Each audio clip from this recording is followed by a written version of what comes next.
natamani kufahamu vijana hawa ambao sasa hivi ndio wanakuja, tuseme mabinti ambao wanaelekea kwenye umri wa umama.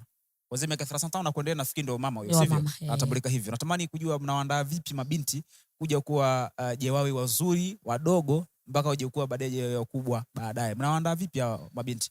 Tunawasaidia, tunawafundisha kwanza. Kitu cha kwanza kabisa tunawafundisha ili waweze kupata akili, ufahamu na maarifa namna ambavyo wanatakiwa wasimame kama mabinti na mama ajaye.